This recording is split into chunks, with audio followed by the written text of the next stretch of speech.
Hello and welcome to this week's episode of Tired and Thriving, a podcast recognizing just how tired and exhausted we all are while discussing ways to still thrive. I'm your host, Samantha Gray, and this week's guest is Jake G. Thompson. Jake is first and foremost a fashion icon. They are also a writer, creator, actor, and social media manager of Queer Tea. If you're not following Jake, who are you even? Thank you for being here, Jake. Oh my gosh, that is... Can you put that on my gravestone? The ego is really being stroked. What an incredible intro. Thank you so much. Of course. It's an honor to be on your podcast. I've listened to every episode. Oh my God. I'm ready to dive deep with you. Let's go in. Yes. Wait, so if this was on your tombstone, would it be the part like, if you're not following me, who are you even? Period. That's like iconic as I'm like going 6 feet under. Yes. Okay. I love it. While it's playing like Pass That Dutch by Missy Elliott. Oh my God. Scorpio season. So tell me what started your love for creativity and being an artist? Ooh, wow.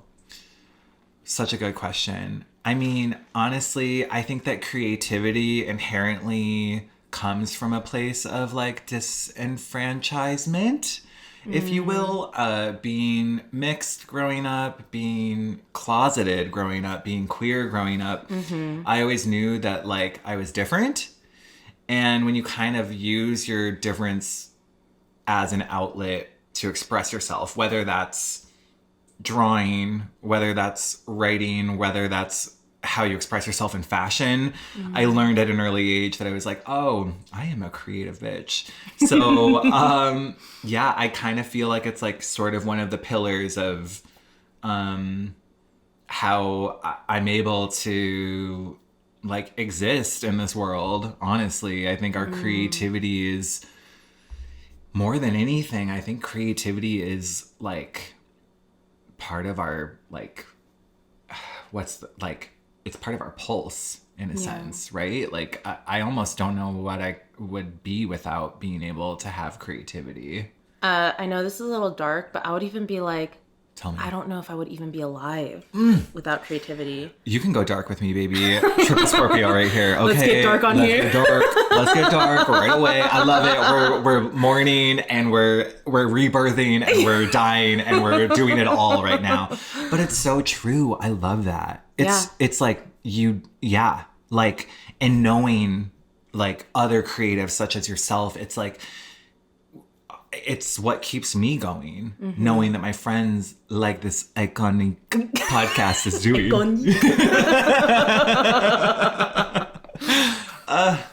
We have the same laugh, by the way. Who's laughing? Who's laughing now? Who's laughing now?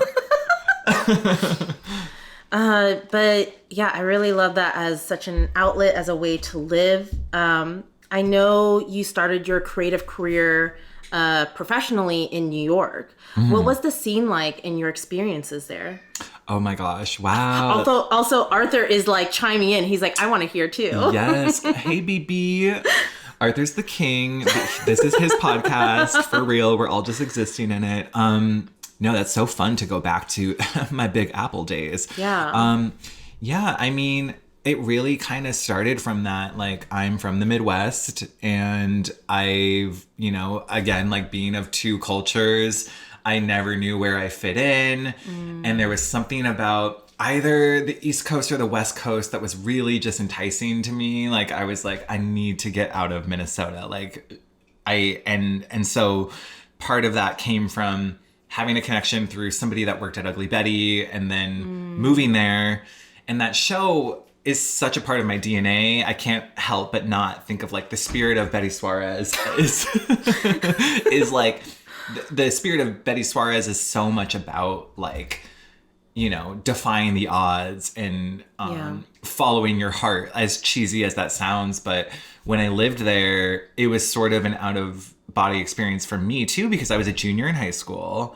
Right. What? Yeah. Or junior in high school. Oh my God. I was like, whoa, this is a very... Breaking news. I did get my GED. Sorry. Me and Sam did have some espresso martinis before this. So That was the martini talking. Junior in college. Okay, I was a junior in college when I took the leap of faith and I moved to New York. And I got like a walking week on Ugly Betty. And then Wait, a week? Yeah, I only got 1 week. I told my parents I got a full-time job. Okay. And they were like, I was like winking. And then I worked the whole week. And like in that 1 week, I experienced so much more life than I did in 3 years of college. Yeah. That to me, and we talked about this before, is like New York was like the first big thing for me where I started to understand that I was like, oh, the impossible doesn't exist. Especially for spaces like us, right? Where I was like, this is so far out of like who I thought I could become, but at the same time, I was the one that put myself there. Like, you know, being fearless enough. I look back at that time, honestly, now as a 30-year-old person, and I'm like, wow, I don't know if I would have the cojones today to like straight up up and move like that. Yeah. But at the time, I was 19 and sprightly. And I just, so that really kicked off like not only my professional career, but I had come out maybe 2 years before that. And I think that living in New York, working on a show that was so much about fashion, so much of my life changed because of that. Like I started to, it's just such a pendulum for who I became and who I am now. Yeah. It's so interesting talking about how if you were given, Arthur's like especially. He is like in the church of Tired and Thriving right now. He's like, he's like, amen. He's never been this active. Aww. It's okay because you know I'm a cat mama too, so yeah. I also think he's like, oh my god, there's so much good energy right now. Yes, we got the Hunter Schafer candle lit. Yes. You know, the Hunter Games. Yeah. She is our goddess right now. But I wanted to bring up how you mentioned that if that opportunity came up today, you wouldn't have the what was it? Like how would you say? Like fearlessness to go for it like you did when you were 19. Yeah. And I think that is one of the lessons of life that we always hear about, but it's crazy when you're older and get to actually look back on it, which is you are fearless when you're younger. And sometimes when you're young, Arthur's like, yes, I feel the exact same way. Period. Yeah. But you, in your 20s, people are always like, that's when you should try everything because that's when you really don't give a fuck. You like are able to try all these new things. Yeah. And then when you get older, it's just like, yeah, you're not as, you're wiser but you're not as fearless. Exactly. Yeah. Yeah. And it always like, and that always comes up in my mind too, I'm like, man, I wish I took more chances when I was younger. But I don't know. How do you feel about that? Like, no, I mean, we're so in sync because it's like, I reflect on these times every year, right? Like every year there's like a reunion now. It's like 14 years since The Fame Monster. Yeah. 20 years since Mean Girls. And I'm like, oh my God, we're getting so old. But like, it's true. Like I think about those times whenever I have doubt now, especially in this post 2020 world we're living in, where like doubt is all around us, right? I look back at those moments almost as like sacred times in my life because I don't ever want to say that I'm like a person that's like never say never. Yeah. But I truly don't know if I have it in me again to do something like that. I'm like, I count my lucky stars that I did that then. And it also makes you kind of look back at that time and you almost want to give yourself like a little hug, right? Because it's like, I was really into that like Lindsay Lohan self-tanner. I was really like working 16-hour days and then partying all night. And like, there was just like little parts where I was just like, wow, I really wish I could have like stopped in the moment and just like allowed myself even like the space to like hug myself during then, because I was figuring it out too, like we all are, right? Like you go straight from college to working 16, 18-hour days. Like that's also like its own mind F in its own way, because you're sort of like, is this what life is like after college? Yeah. But at the same time, like you said, I was younger, so I could occupy that kind of lifestyle. Yeah. But I think now I'm definitely craving creativity that is a little bit more stable for sure. But yeah, I mean, whew, what a ride. If you're 20 and you got the opportunity, all I can say is fucking go for it.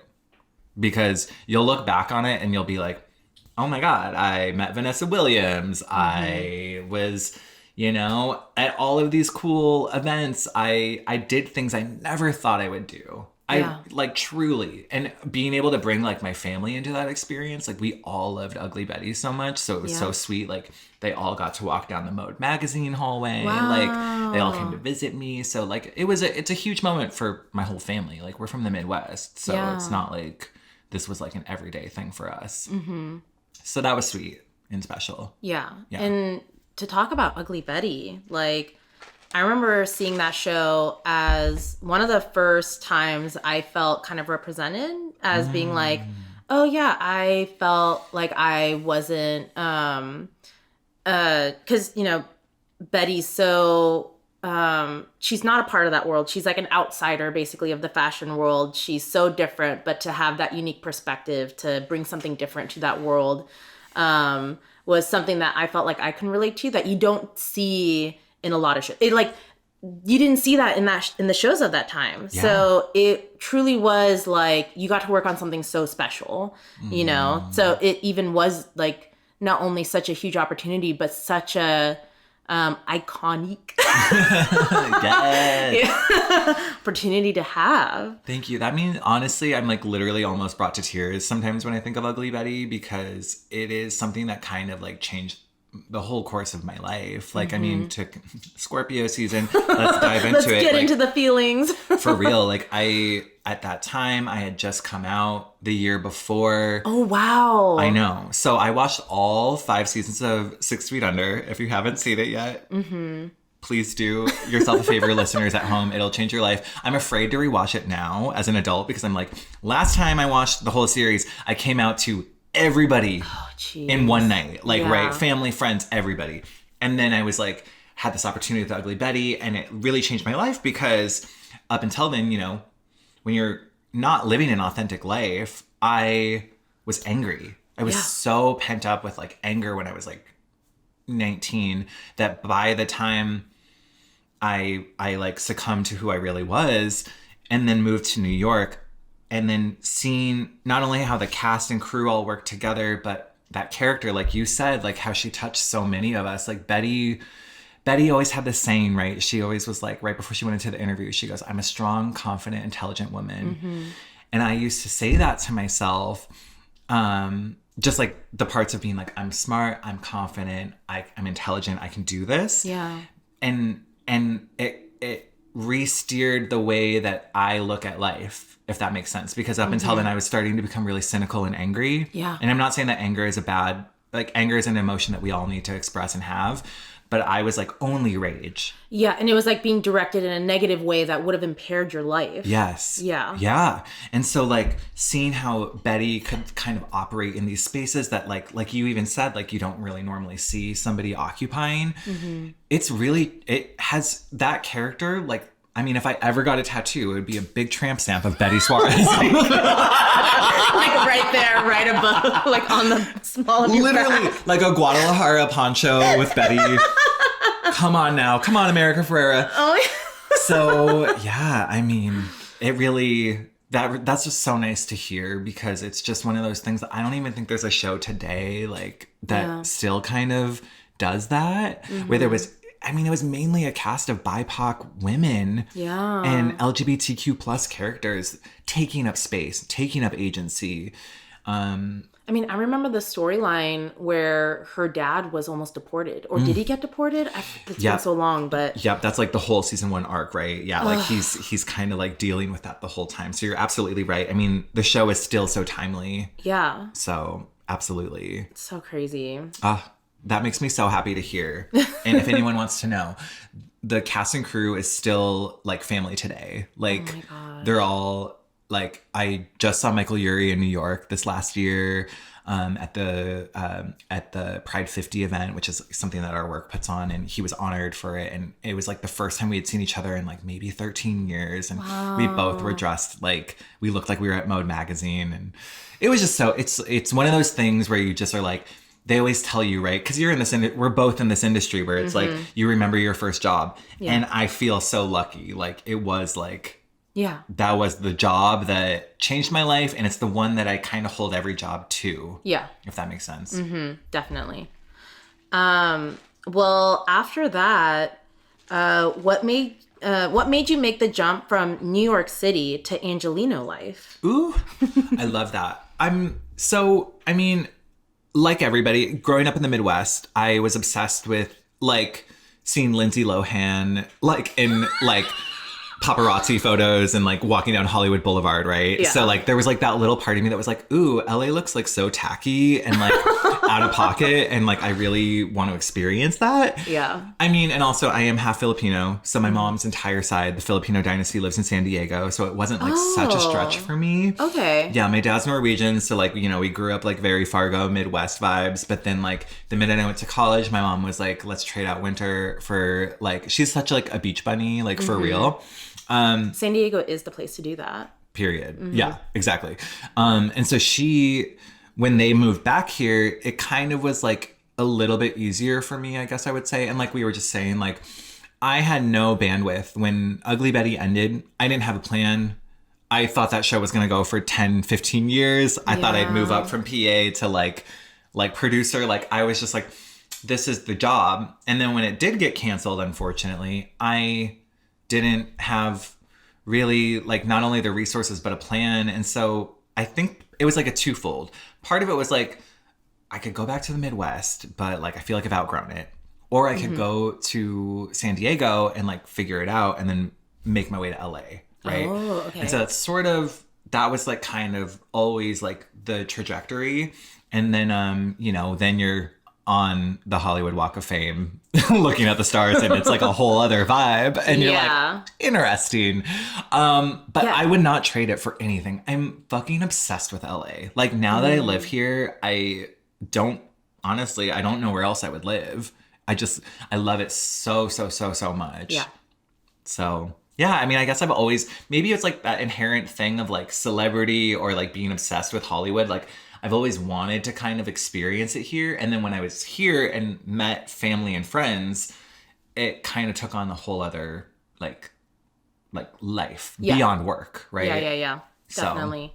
I feel the same because I know we're family. we're family. We really are. But, you know, I had a small opportunity. I lived a few months in New York. And that's right. Yeah. And I met amazing people there. I did love my life there. Obviously, public transportation so much better there. Mm-hmm. But I also was like, and you know, there was a moment where I was like, am I going to live here? Like, am I going to make this my permanent home? Yeah. But then there's something about LA that has this kind of variety that's so different from New York that you're just like, I gotta come back home. Wait, when were you there? 2015. Oh my gosh. Okay. Yeah. I was there 2007 to 2000, I guess, like 10, 11-ish. Mm-hmm. So yeah. Oh my God. One of the craziest, you're like really bringing me back to yesteryear, because the definitive moment for me actually for leaving was, so Ugly Betty ended. I kind of stayed on as like a day player. I was like doing shows like Gossip Girl and other things where I was just sort of like, whoa, if this is it for me, if this is the circus of just working with like ungrateful 20 years, because like Ugly Betty was so, like the cast was so supportive, right? Mm-hmm. And then going, not trash talking, you know, anyone from Gossip Girl or anything, but it was like it was like none of it felt stable. Yeah. And so I was literally sitting at I think it was like a Kinko's or something. I was trying to print something. And this woman was trying to print at the same time as me, maybe early 50s. And she just like couldn't print whatever she was trying to print. And she just goes, "This city will suck your soul out. Get out while you can." Oh my God. I was like, I don't need to hear anything else. You're like, that's a sign. I literally like booked my ticket the next week. I was like, interesting. I don't want to be 50 at a Kinko's like trying to print something. Yeah.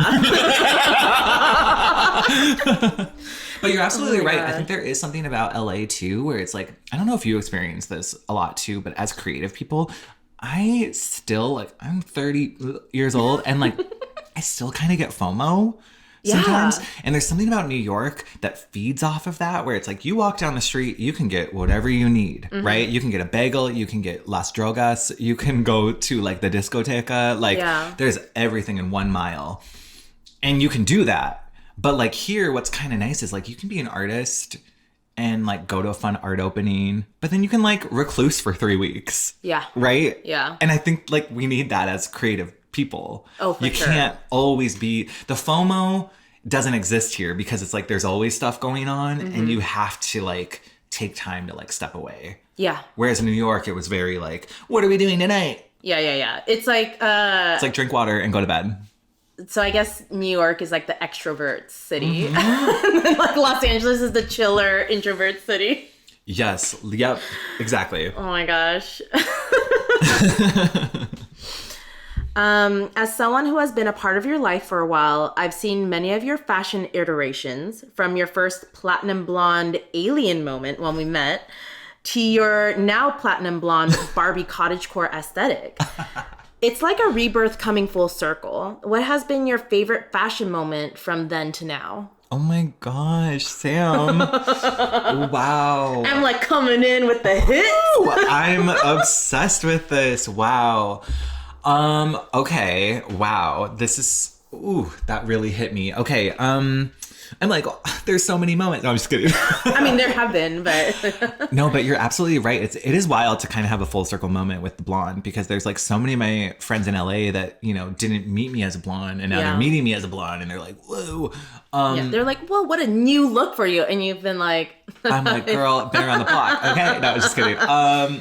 That's so kind. I mean, honestly, I don't know if there's a specific moment other than like what you said. I think there's a difference between my blonde then and the blonde now. I think blonde then was still a little lost and still struggling with a lot. Whereas I kind of feel like the blonde, when I did blonde this past time, I've kind of overcome a lot of personal demons, if you will, and mental health.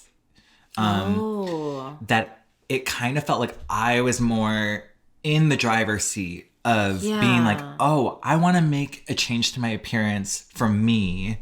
Not that I wasn't doing it back then. Like I maybe back in 2010, I was also being like, woo. yeah. But yeah, that kind of feels cool. So I'm so glad you said that, because I wouldn't have even thought about that today. But I don't know. I mean, there is something kind of fun, right, about like one of our mutuals, Sakari.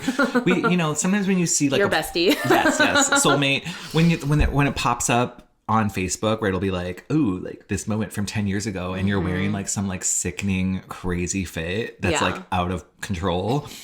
I love that, because I'm like, wow, I'm so glad like the Rolodex is like taking risks. Yeah. Right? Because so much of our lives are about like dressing and adhering to men, and it's so fun to kind of look back through like all my fashion moments and be like, okay, she was trying things, she was doing her thing. But I guess I would say maybe my biggest culmination of fashion in and of itself, in terms of a project that I feel really proud about, is because of my personal style. It started Jake's Fashion Week, which was a web series that, you know, I don't want to say it's retired.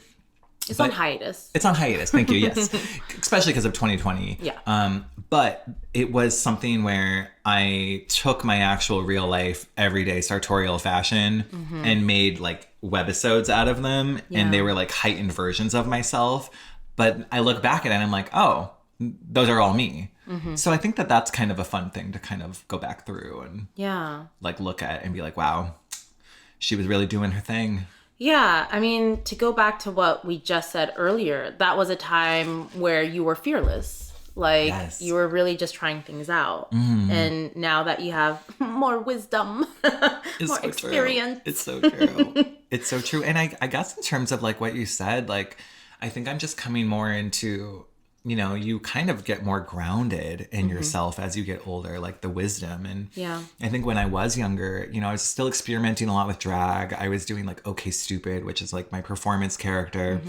But then when I started Jake's Fashion Week, that was sort of like my own way of like taking some of the drag off, but that was a different form of drag.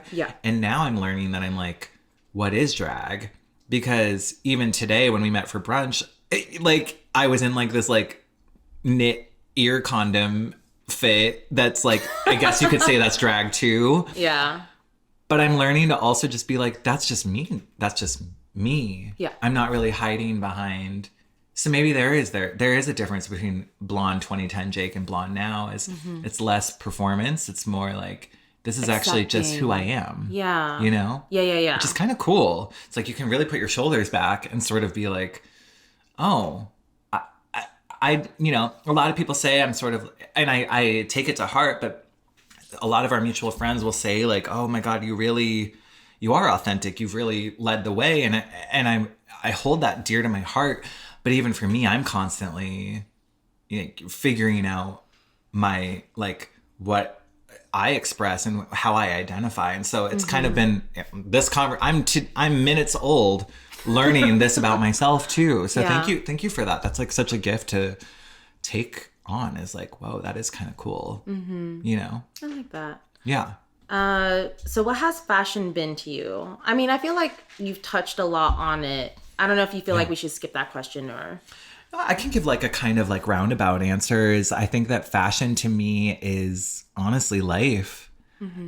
It has helped me through so many different facets of who I am. I look back even as a child when I was trying to express myself and I wanted Barbies when I was like 3, you know, and I couldn't have them. And then I even look at my high school experience and I was like kind of getting into skater and like Avril Lavigne and like I was literally trying to break out. So it's like every iteration, it's like the real you is like poking out. And so to me, I think fashion is just another layer of who we all are.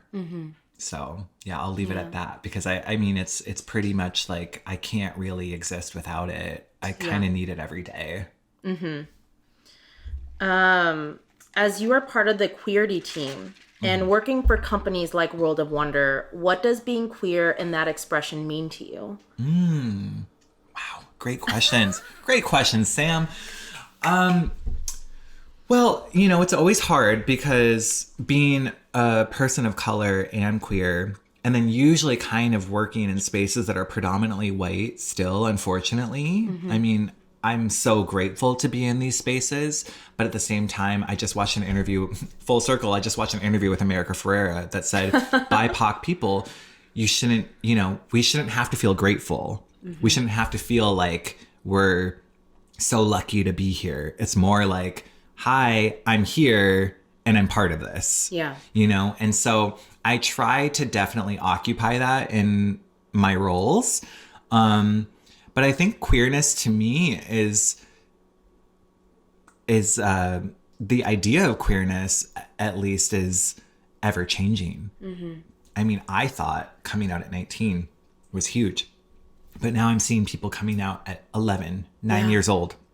So for me, it's constantly learning, constantly educating myself, constantly helping other people learn and educate themselves. So, it's just really, I think it's just something that is always going to be something we have to work on in our personal lives, our professional lives. But queerness to me is just pure joy and radicalization of yourself. Just really like being able to take up space wherever you are Yeah. You know? Oh, yeah, I like that. I never thought about it so much more than when I'm sitting on calls and people are asking for my opinions, you know, in a really real way. Yeah. And I can have the bandwidth and the backbone to really talk about my real life experience. I think that's part of it too, is that a lot of us think that like queerness just is sort of something that like you become, and it's like, no, it's always there. And then it's like kind of what you do with it. Yeah.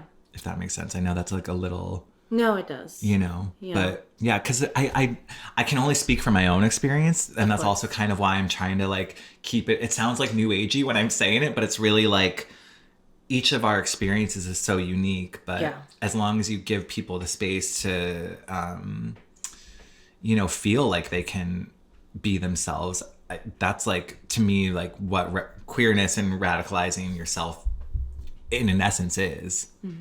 So. Yeah. Arthur's like, period. Yeah, he's such a little sweetie boy. Can we talk about your acting and creativity? You've done so many personal expressive projects, such as being a punk drag queen called OK Stupid, doing YouTube shorts called Jake's Fashion Week, co-hosting a RuPaul fan favorite podcast with who we mentioned, Sakari, your Big Little Lies parodies that you got HBO's attention. Whoa. And your web series that you co-created called Apricot. What has been your favorite personal project that you've worked on when you look back on it? And what about it made you thrive the most? But, you know, also what made you tired through any of them? Wow. Oh my gosh. Sam, you're incredible. You're really doing things for my ego. Oh my gosh. Just saying all of those projects really just like hold such a special place in my heart because they're like, it's like going through years of your life. I mean, we just talked about this at brunch where it's like, I think you gotta just keep going and keep creating. And that's always been what I've been about. Like people always think I had sort of like this like master plan, right? But it just came from like it's a very like Mindy Kaling thing of me that I was like, I don't see examples of myself, so I have to write myself into all of these things. You know, I'm a theater kid. I grew up going to theater camp in the summers. And then I think when you kind of get over that hurdle once you're older and you think you're too cool for school, to be like, you know what, I am a musical kid. I want to get back into performance. And, you know, living in the world of social media, it allowed me to kind of just start putting stuff out, right? And so that's kind of where it began. And then each iteration kind of took on its own life form where it was like, okay, I'm doing Jake's Fashion Week and like, okay, Stupid. And like you said, Big Little parodies. And I think that's always what it is, right? It's like, I'm kind of just doing my own thing that I want to celebrate. And then if it gets the attention of other people, that's wonderful. And maybe that's like a good like takeaway from all of it is that it's like, you have to want to do it for yourself. Yeah. Because the minute you start thinking like, oh, HBO is going to call me up about this parody I made, it's probably not going to be at least the outcome you thought. If you put too much expectation around something, it has to come from a place of like, you want to make this and you are a fan of it, right? And then maybe it can come. But yeah, I think it's just like, I'd love to continue performing. I think like you mentioned, the thriving part of it was that once HBO did recognize it, of course, like you feel sort of this like fire light inside of you where you're like, wow, I'm literally having like, not to name drop, but like Reese Witherspoon is like watching my parodies. Like that's kind of huge. And so, you know, to kind of dovetail the thriving part, but then the tired part of it is that I think when 2020 hit, for most of us, our lives significantly changed. Yeah. Things weren't funny. And I think that was like a really big balance for me of just being like, I kind of felt like I had hit this really high stride with a rhythm that was like, oh, I could keep doing these like shorts like all day, every day. Yeah. And then I kind of lost my sense of humor for a while too, because just things were not funny. Yeah. For such a long time. And so I think it's kind of finding that balance again of like, I think it's been at least enough time for me now to kind of feel in that space of getting in front of the camera again. But yeah, I mean, I know that was kind of a long-ended answer, but I guess and kind of just to answer your other part, I'm really proud of all of them. I really, like, I look back and I'm kind of like, wow, I really was running around the Chateau Marmont in that H&M dress. Oh my God, that's great. And I'd love to do more. So, you know, hopefully I can get back in that space. Yeah. Well, and I don't know if this relates, but I also wanted to bring up, like, I know when we do personal projects, to everyone who sees our work, it may seem like the best thing that gives us joy, which it does. But I'm sure there's people who never get tired of their creativity or creative outlet and even find great benefit from it where they can make a living. But I find it so common with many friends and colleagues, especially when you work in the creative field, that the burnout is so real. And the consequences of burnout can be so long lasting. And I think it's so important to talk about. So Jake, have you ever experienced burnout, and what has that been like for you? Oh, Sam, burnout is like my middle name when it comes to the creative process. It's like crash and burnout, like for real. I mean, I think people would be lying if they said that they don't, whether it's in a professional setting or a personal setting. I think that, and again, so I'll speak for myself. Yes. Like, I'm a bit of a perfectionist, you know, growing up Asian. So I'm my biggest critic. Yeah. Above anybody else. So it's always gonna be like, I want it to be the best. I'll do as many takes as possible. I want to edit this till it's like, I want to grind until it's like perfected, right? So there's burnout in that, because, you know, you take something that went from pure joy and then you're meticulously turning it into something for other people where you're like, I got to remind myself. But burnout can come in so many forms and shapes. Like, I mean, even in a professional setting, we give so much of ourselves to our jobs, right? Like, even if you're clocking in 8 hours a day from home, you're burnt out by the time it's like 4 p.m., right? And then it's like, how do I find space to do my own stuff? And how do those kind of like work against each other? So, I mean, burnout, I've learned through like experience that it's like a necessary part of the machine for us. And the more I kind of just am like, the minute I can kind of feel the burnout coming, I have to take actions of self-care. Otherwise, I will run myself ragged. I will be the most unpleasant person to be around. And I think I'm learning to get better at recognizing that earlier, before it gets bad. But I just think, unfortunately, I wish I had like the cure for it, but I think it's an inherent part of the creative hustle, right? Like, I think we're always gonna have that, like, because creativity isn't like, you're not just always budding with it, right? It's like, all of a sudden you wake up at 2 a.m. and you have an amazing script idea, and all of a sudden you're writing until 6 a.m. And then you're like, oh, now I got to work my day job. And then by the nighttime, you're like cracked out. And like, you've had like 18 venti iced coffees. So I just think the more we kind of like accept things that, like, the reality of like the universe, it'll let you be like, you can kind of catch it a little quicker. So that you can kind of protect that little part of you. So that you don't go, I guess what I'm trying to say is like, I'm trying to now catch the stages of burnout before I'm fully burnt out, if that makes sense. Yeah. Because there was a period where, yes, a few years ago, I got burnt out, and it kind of like, I don't know if you experience this too, but as like a triple Scorpio, I definitely like, I'll go high into the right with burnout.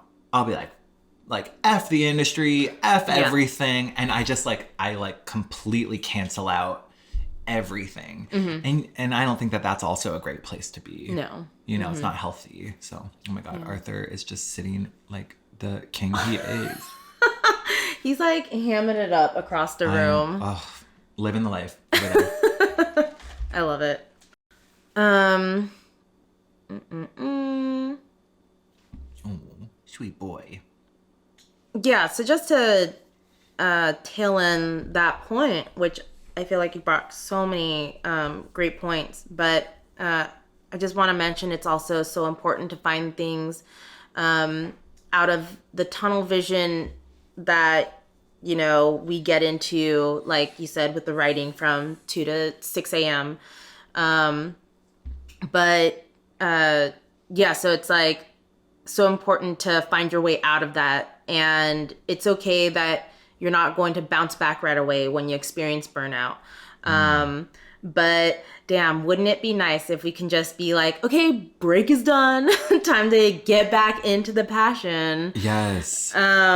Yes. But all that to bring me to asking, is there anything recently or like, you know, in the past couple years that you would say has been inspiring in your life lately that has got you feeling passionate again? Or ooh, yes, I love that.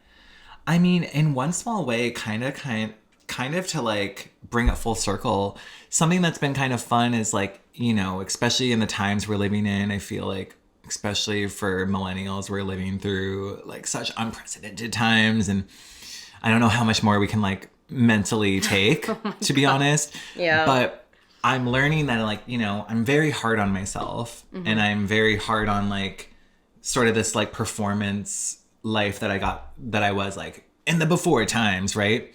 But as soon as you kind of have to like, you have to like stop that train of thought because it's not benefiting you in the long run.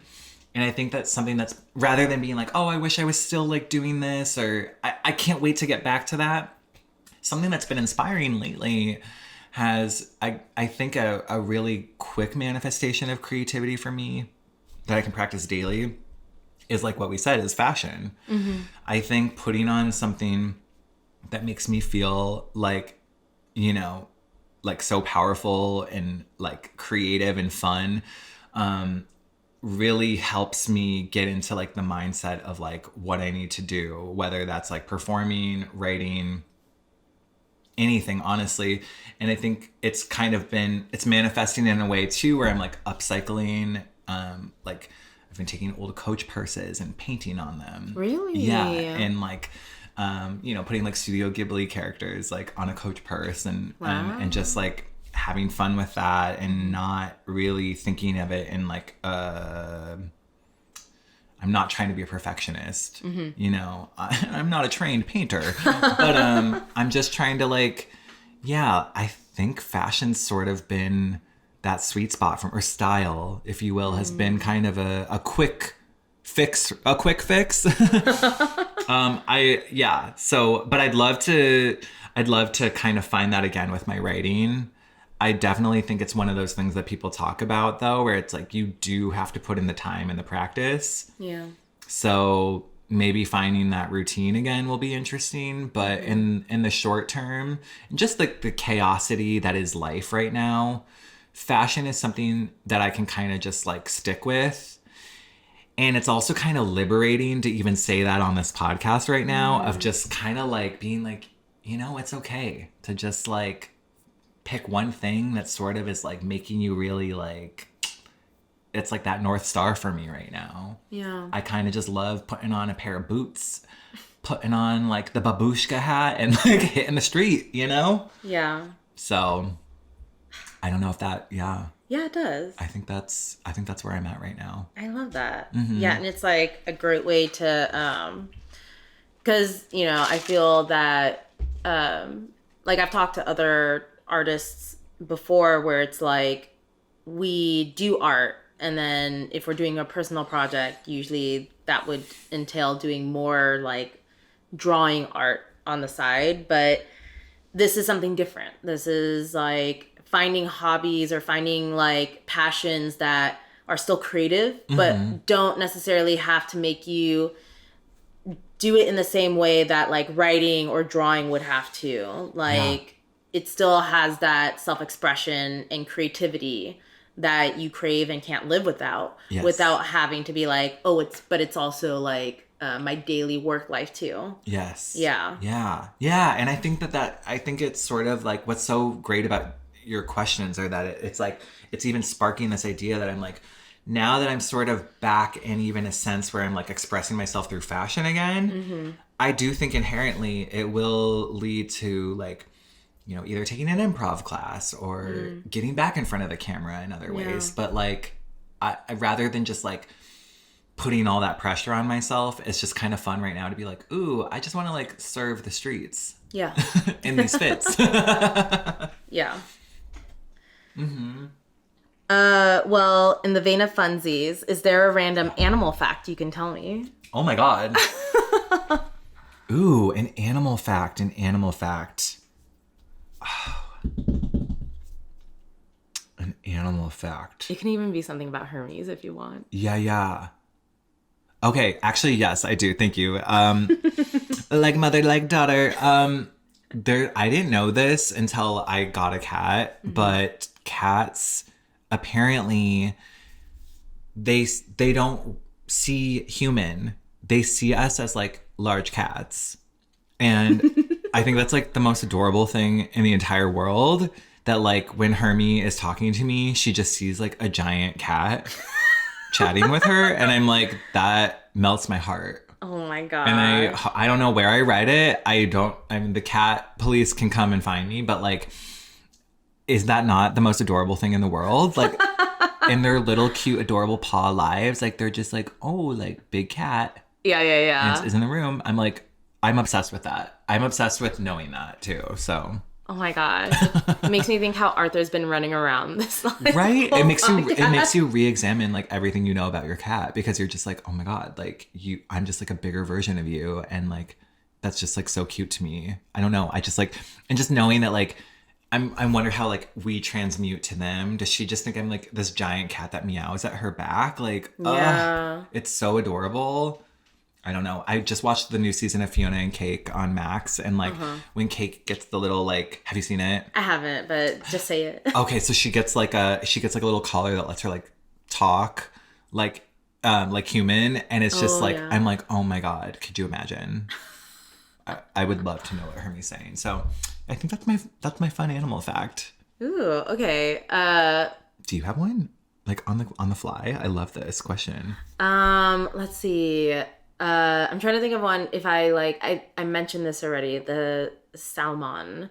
Actually there was one I told somebody that I haven't talked about yet on here, but so I have this picture of a dung beetle in my bathroom. Ooh, okay. And like it's so cute. It's a dung beetle on top of its dung ball, and it has like little mittens on its hands. Okay. And you're just like, what's that about? And the person who gave it to me, we had discussed about it, and it turns out that like scientists couldn't figure out how, like, if dung beetles rolling their dung balls knew where they were going. And so they would track them and try to see like, oh, how do they know where they're going? But because the ground gets so hot, the dung beetles would have to like jump on their balls to wait for the ground to cool down. Oh, I'm obsessed with this right now. So scientists were like, well, we can't get the correct data because it's just too long intervals of like, we can't track them very well. So what they ended up doing was dipping their little like hands into silicone so that they can keep rolling for hours. And because they're like, oh, I'm not overheating, I could just keep rolling. And I forgot what came out of the study, but I think it was kind of like, one of those things where it's like, it's still not really quite sure how they're able to navigate, but it is something that's in line with the stars. Like, it's really crazy, like what their intuition or, you know, what their senses are. Oh. Yeah. But we're all connected. I'm telling you. I know. That's so crazy. The more I hear about like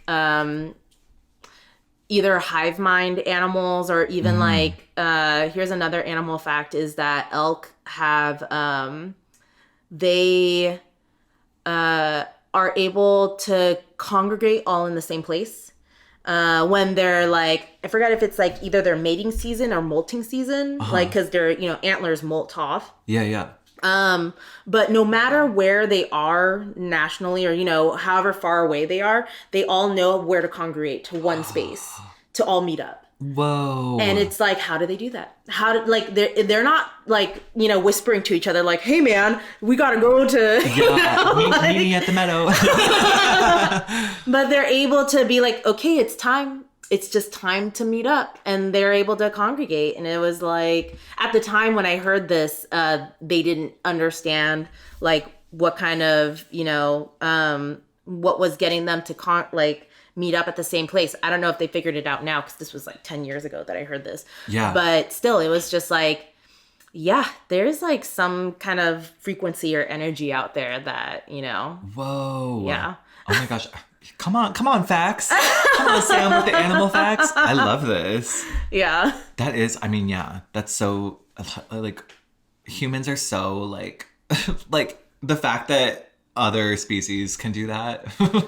Yeah, but it's that thing, too, right? Where we are elevated in other ways, so we don't need, like, technically we don't need that, or we haven't been connected with that for a while. Yeah. And then other species, it's like, it's what they have. It's like their survival method, So, yeah, but obviously there is a group of people. I mean, there's like the fact that yoga and Buddhists have been like not honing in, but they've been doing practices that is all about like mind over body. Right. And, so, and there's just so many things that have been coming up now that like, sorry, Western civilization that we're in, but Western civilization has demolished because they're like, science. They're like, we're right, science. And it's like, no, there needs to be a mix. So it's not saying that like the whole of science is wrong or like that Western civilization is wrong, but, there needs to be a marriage between the two things to like create the best, like, I don't know, ways of thinking for humanity. Oh my gosh. Right? Like, I have like chills. I'm like, right? Sam is so smart. Like, for real. I am but a woman. I feel like my IQ just like spiked because of this conversation. Like, you're incredible. Sam for science. Sam for the stars. I'm like, Nobel Prize, please. Oh my God, let's manifest it. Manifestation. Hunter Schafer candle is going to help us. Oh my God. Yeah. Hunter Schafer, please. Yes. Well, speaking of like kind of ESP moments, as part of the show, I'd like to pull out a tarot card for the episode. It would be an honor. My favorite part. I've listened to every episode of this, by the way. Oh my gosh. I was like, when are we going to pull a card? You're like, when does it get there? When is it my card's turn? So I'm using the Aquarian deck. This one is my first tarot deck that my friend gifted me. Beautiful. Yeah, it's been good. It's been good to me. So I'm shuffling right now, and Jake, if you can just tell me when I should stop. Okay. So whatever feels like right to you. Okay, I'm gonna say stop. Okay. Now if you can pick out a card. Okay, I pulled one. Now flip it over. Oh, okay. Interesting. We got the Hermit. Reversed. Major. Or is that, I don't know. I know. I always read it towards me. I love that. Okay. I'm like, it's towards me. Yeah, the feeling I was getting, because usually, reversed for this deck is, what is it? Plausible. I don't know. I mean, there's certain decks I read that I don't reverse it. Yeah. This one I do, but for me it felt like it was facing me. Yeah. Ooh. But yeah, it's number 9 in the Major Arcana. How do you feel like, describe it? How do you feel from it? Well, I mean, my initial thoughts are when I hear the word hermit, it's definitely like sort of being like introverted or like holding something or close to yourself. I mean, the actual card sort of looks like the outfit I was wearing today, if I'm being quite honest. Oh my God, you're right. Yeah. It's, this person is wearing like a cape with like a hood, and their back is towards us, maybe more of a profile in an essence. They are holding a lamp. So it kind of seems like they know where they're going, or they're going into the unknown in a sense. And then I don't quite know what this barricade is here, but it looks like they're kind of walking through something. So yeah, there's, and there, what else? The colors are warm. Yeah. There's purples and reds and oranges happening. So yeah. I want to know the master's interpretation. So, with the hermit, usually it's about like secluding yourself, isolation, and everything. But whenever I get it from this deck, it doesn't look like seclusion. It looks like you said, there's like this barricade that he's coming out of. And there's this warmth and the light. So it really feels like if you were in isolation, it feels like you're coming out, and that there is this like fiery sense or this light that you're coming into right now. Yeah. And yeah, so it could be like the end of a period of you like being cocooned within yourself, and now it's time to like go out there. Yeah. I mean, I'm also kind of getting from this, and like I know we've talked about this privately, but like, I think also growing up Asian, it's very like being a people pleaser a lot of my life, and giving so much of my time to other people. The hermit doesn't necessarily like read as negative to me. Like it's almost like this thing where it's like I do have to protect like a part of myself that is just for me. Yeah. And I think I'm learning that as I get older too, like who I give my time to or when I need time for myself. And so maybe the hermit is like, people see me as a party girl on the gram, but I'm also like, I've read 48 books this year. Yeah. Like, you know what I mean? So like, there's a lot of like, I'm trying to make sure to carve out space for myself as I get older. And I think I used to not really do that. Yeah. And so like, I'm kind of digging this card, like the more we're talking about it, because I'm like, I'm either, maybe I'm coming out of some isolation for sure. I mean, there has been some isolation with some recent health stuff, but I also think that I think it's also good to, as creatives, to make sure that we're, giving space and time for ourselves. I mean, with you saying all of that, it does show in the card, because it's kind of like all that barrier. So in the barrier, there's a lot of like pieces on top of each other, and it feels more like not stable, because there's a lot of gaps in this like barrier piece. The holes in my mind. But what you're coming into is such a whole like energy that it does feel like you're leaving this piece of yourself that was like you said, you weren't making space. Like this feels unnatural to you, where it looks like, whether it be, you're people pleasing. Like these are all the people that you were like putting so much time into, but now that you're creating, because it's like the outside, what I was considering outside this wholeness reflects in the lantern you're holding. And it's like you said, that. you're carving that time for yourself. I like that a lot. Yeah. So, listener, carve some time out for yourself. Don't forget to take care of yourself. Yes, and carry your lantern of light. Like, I mean, I think that that's true. It's so, like, fitting, honestly. Like, I've kind of felt like my candle has been, like, half lit for a minute. So shout out to the hermit, okay? Shout out to the hermit. Also, he's, like, cozy vibes. Yes, I'm like, okay, like, that's about to be me in an hour. He was like, ooh, I gotta put my comfy clothes on. Yes. Like me on this podcast right now. Yes. Oh my gosh. Okay. That's great. Also, like, I think 9 is a pretty significant number too. Yeah, I was gonna say, if you know any, like, what's the 9 of it all? I love that. Not to put you on the spot, but like. Yeah. I mean, I don't have like a reference to go off of right now, but just from what I've talked about with people about 9s is in the hierarchy of like the cards of what I've seen, like 8 always feels like it's still trying to figure things out.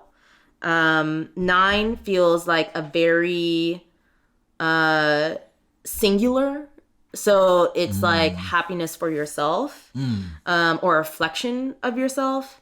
And then 10 always feels like a more complete, like, okay, you finished this aspect of like your journey. Ooh, in a sense. The rest is still unwritten. I love that. Yeah. So in a sense, hermit really fits because it's like your personal joy. Yes. Yeah. So. And you don't ever want to, like, you don't want to know the full ending, right? Like, I kind of love I do. I never get it, though. If you could see Sam's face right now on this podcast, that was incredible. Your timing and the eye acting, chef's kiss. Like, yeah, I'll be vulnerable. Like, I'm always trying to be like, give me the answer. And the cards are always like, bitch, no. Oh my gosh. And I'm like, I know you're right, but I want to know. Do you have some Scorpio in you? Because I feel like there's definitely, like, we love, like, the grass is always greener. We love to see the other side of things, though. Oh my God. I gotta recheck my chart. But, yeah, it's just like. I love that. Sam wants to see the 10 at all times, okay? Yeah, I'm like 10 10s across the board.